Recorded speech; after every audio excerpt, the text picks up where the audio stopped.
ان الذین قالوا ربنا اللہ ثم استقاموا تتنزل علیہم الملائکہ. اللہ کہتا ہے تو ڈٹنا سیکھ، رب کا نام لے کے ڈٹ جا، رب تیری مدد کے لیے فرشتے بھی نازل کر دے گا. فرمایا یہ نبی مومنوں کے جانوں سے بھی زیادہ قریب ہے. ہم بڑا عام لفظ بولتے ہیں کہ فلاں چیز میرے دل کے بڑی قریب ہے، میری سوچ کے بڑی. جو لوگ دل کے قریب ہوتے ہیں ان کے پاس اٹھنے بیٹھنے کو دل کرتا ہے. تو اللہ کریم نے قرآن پاک میں فرمایا کہ یہ پیغمبر صلی اللہ علیہ وسلم تمہاری جانوں سے بھی تمہارے قریب ہے. اور حضور نے وضاحت کر دی، نبی پاک نے وضاحت کر دی.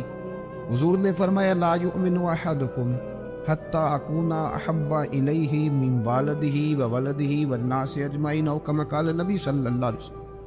فرمایا تم میں سے کوئی اتنی دیر تک مومن ہو ہی نہیں سکتا جب تک ہر چیز سے بڑھ کر مجھ سے پیار نہ کرے. ایک مثال دے لوں، بات آسان ہو جائے گی. جس گھر کے اندر پیسہ بے شمار ہو، دولت بے شمار ہو، مکان ایک نہیں چار ہو، اور دنیا کی ساری آسانیاں گھر میں موجود ہو، سارے دوست میری بات پہ توجہ کرنا، ہر شے ہو، بینک بیلنس بھی ٹھیک ٹھاک ہو، بچوں کا فیوچر سیف ہو، لیکن گھر کے اندر میاں بیوی کی صلح نہ ہو. بچے کہتے ہیں گھر میں ہر چیز ہے پر امی اور ابا کا جھگڑا ہر وقت جاری رہتا ہے. وہ گھر صحیح چلتا ہے؟ آپ نے بولنا اس لیے نہیں کہ یہ باتیں لوگ، یہ گھر کے اندر کی باتیں ہیں نا. حالانکہ پاکستان کا تجزیہ یہ ہے کہ 95% میاں بیوی کے حالات ٹھیک نہیں. پاکستان یہ سرکاری اعداد و شمار ہے. 95% گھروں میں اختلاف رائے. یہ بات ذہن میں بٹھا لیں کہ میاں بیوی کا اگر اتفاق نہیں نہ ہوتا تو وہ کہیں کہ گھر میں کوئی بھی خوشی رہے گی تو یہ ممکن ہی نہیں، یہ سوال ہی نہیں پیدا ہو. 6 بچے ہوتے ہیں اور شادی کو 24 سال گزر جاتے ہیں پھر بھی طلاق ہو جاتی ہے. اس لیے کہ میاں بیوی کے لیے سب سے ضروری چیز آپس کی محبت ہے. اور یار کیا خوبصورت انداز ہے میرے رسول پاک علیہ السلام کا. جتنی شاندار طبیعت حضور نے مولا علی شیر خدا کی تھی اتنی کوئی کر سکتا ہے؟ اور جتنی اعلیٰ ترین تربیت اور حسن سیدہ فاطمہ کو اللہ نے دیا کسی اور کو مل سکتا ہے؟ لیکن میرے نبی پاک علیہ السلام نے ان کی شادی کے بعد ان کو اکٹھے بٹھا کے ان کے سر آپس میں جوڑ کے ہاتھ اٹھا کے دعا کی تھی کہ اے اللہ ان کے درمیان محبت پیدا فرما دے. میاں بیوی کے درمیان جو سب سے اہم چیز ہے وہ محبت ہے. بچے کہتے ہیں ہم کدھر جائیں، ابا کی سنیں کہ اماں کی سنیں؟ اور اکثر گھروں میں بچوں کی تربیت رک جاتی ہے اس لیے کہ میاں بیوی کا سلوک نہیں ہوتا، تباہی اتر جاتی. گھر کے اندر ہر شے ہے پر ان کا پیار نہیں. پتہ یہ چلا کہ گھر میں محبت نہ ہو تو گھر نہیں چلتا. اگر محبت کے بغیر ایک گھر نہیں چل سکتا تو محبت مصطفیٰ کے بغیر دین کیسے چلے گا؟ گھر نہیں چلتا میرے بھائی، ٹوٹ جاتا ہے، بکھر جاتا ہے. سارا کچھ ہونے کے باوجود میں نے مردوں کو روتے ہوئے دیکھا ہے، عورتیں تو روتی ہیں، میں نے مردوں کو روتے ہوئے دیکھا.